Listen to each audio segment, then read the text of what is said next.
There's a chismis that I've been hearing, and I want you to confirm it.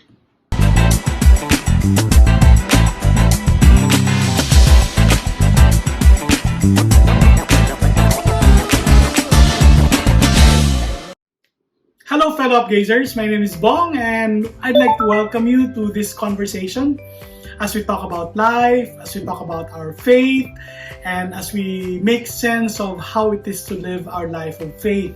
And today we're going to talk about something that we have heard. I'm sure you have heard of this already, but they say that life is stressful. Do you agree? Yes, I think you can agree with me in saying that life can sometimes be stressful.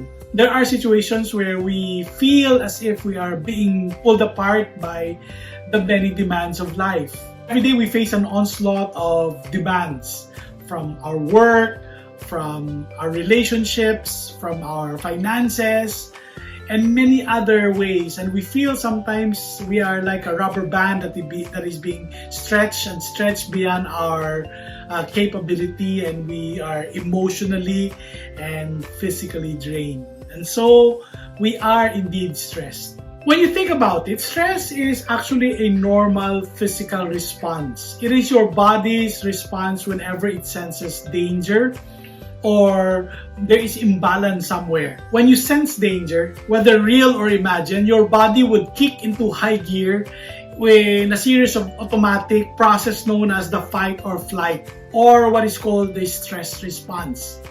And this is important for our survival. Whenever you sense danger, whenever you are threatened, your body would respond in a way that would give you a burst of energy.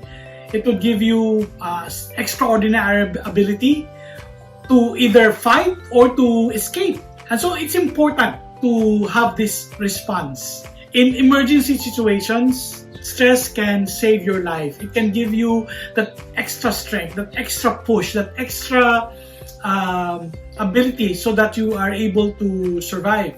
However, beyond a certain point, your body is not designed to carry stress in the long run.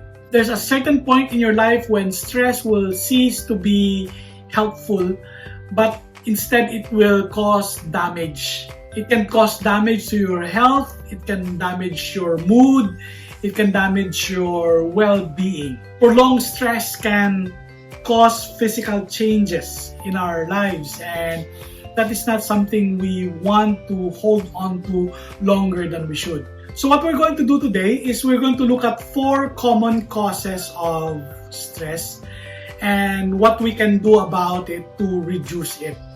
I'm not saying this is the only cause of stress. There are many others, I'm sure. Each one of us have our unique situations, but these seemingly seem to be, across the board, cause for stress for many of us. So I'd like to identify them and maybe, teach you 1 or 2 principles that can help us from the book of Proverbs. And so let's go into 4 common causes of stress in our lives and how we can sort of reduce it, lessen the stress that we are carrying. First cause of stress can sometimes be our schedules, right? If you look at your calendar right now, is it filled with a lot of things that you have to do? Is your daily routine filled with a lot of things that you must accomplish? These are important stuff, these are needed stuff. I'm sure you are convinced of that. But this can cause us stress as well. Ecclesiastes chapter 5 verse 3 says, being too busy gives you nightmares. And that's true, right? It has impact into your lives.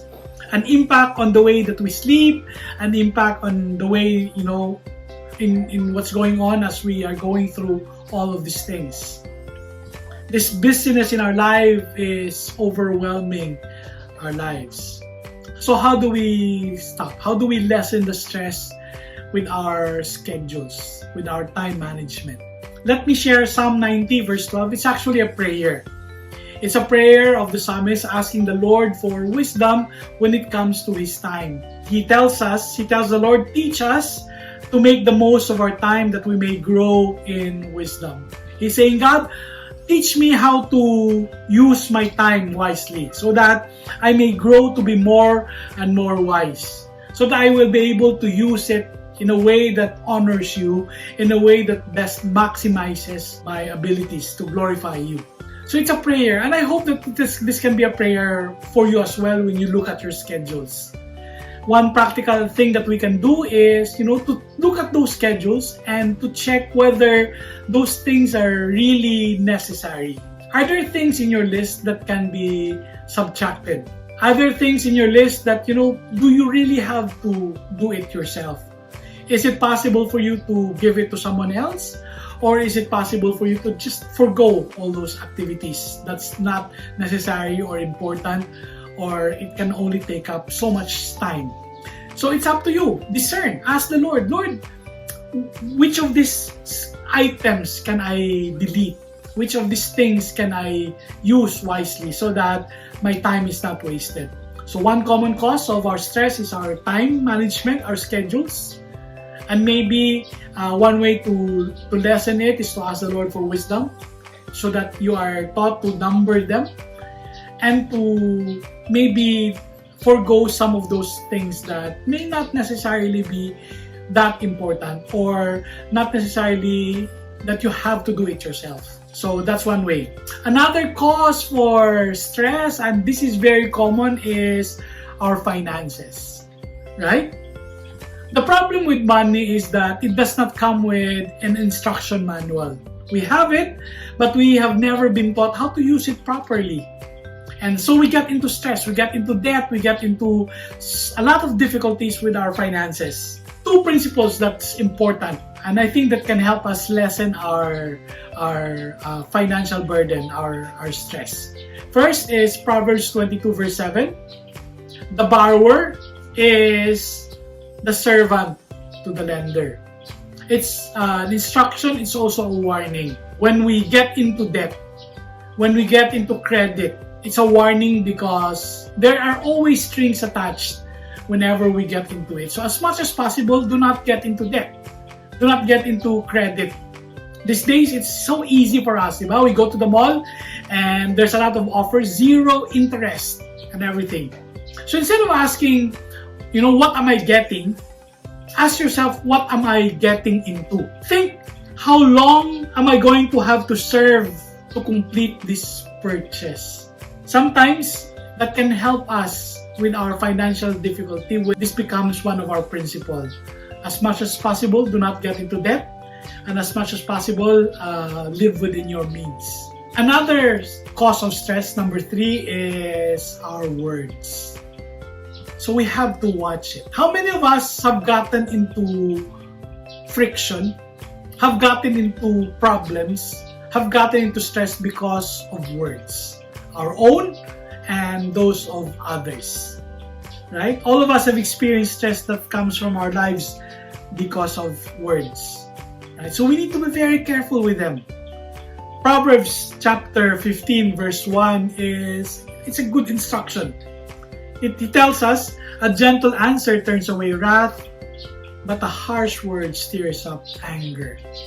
So it's a warning, but it's also a reminder to be careful with our words because our words can cause anger. Our words can cause stress. And so we have to make a decision sometimes whenever we are in a situation where we are tempted to speak up, when we are tempted to say whatever comes out, whatever comes into our minds that we need to express it. There's one principle that I have learned also from a friend, and that is to keep your mouth shut. Sometimes this can save us from a lot of stress if we just learn to shut up, to not say anything. I'm not saying to be silent completely. There will be times when you have to speak up, but you have to carefully weigh your words because they are important and they have weight and they have power. All the more that we have to weigh them carefully. Proverbs 17 verse 28 tells us, a truly wise person uses few words. Even fools are thought to be wise when they keep silent. When they keep their mouth shut, they seem intelligent. Funny, but I think there is wisdom in that. Then number 4, important, and sometimes we forget this. We get into a lot of practical tips on how to reduce stress. We read books, we attend seminars, we learn principles, etc., etc. But sometimes they don't work. Why? Because we neglect this, number 4, and that is, of course, to check our hearts. To have a heart scan, as we would call it. Yes, you have to check your schedule. Yes, you have to be careful with your finances. Yes, you have to be very, very careful with your words. But at some point, you have to get a little bit deeper and check your heart. You have to ask the questions, what's going on inside me? What are things that is weighing me down, deep down? Proverbs 12:25 tells us, an anxious heart weighs a man down. There's a weight that comes from anxiety that is in our hearts. We take stress and we push it out, we get rid of it. We quit the job, we change our lifestyle, we move to a new place. But sometimes, things can come back because the very issue of it all is our hearts. And so at some point, it's important for us to submit to a heart scan, to allow the Lord to examine our hearts, allow the Spirit to reveal areas in our lives, attitudes, characters, habits that may have gotten in our hearts that are weighing us down, that are causing stress.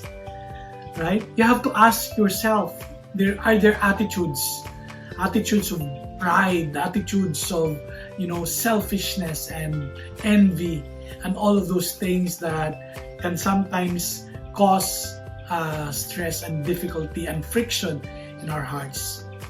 If you think about it, if you're honest about it, sometimes many of the reasons why we get into problems is because of our hearts. Our hearts are not right. We have not been made right in the Lord, and so we get into a lot of friction. So there you go.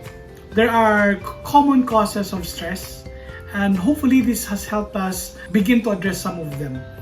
I pray that you will begin to see some of the things that you need to improve on, and it may reduce the stress in your life. Thank you so much for listening. I want to hear from you. Comment down below what your thoughts are, what your reflections are, what your learnings are. And if this has been helpful to you, and if you think that a friend can also be helped by this talk, then you can also please share it with them. So I'd like to encourage you to like our page if you haven't already. Share it with friends, and I hope to see you again sometime soon.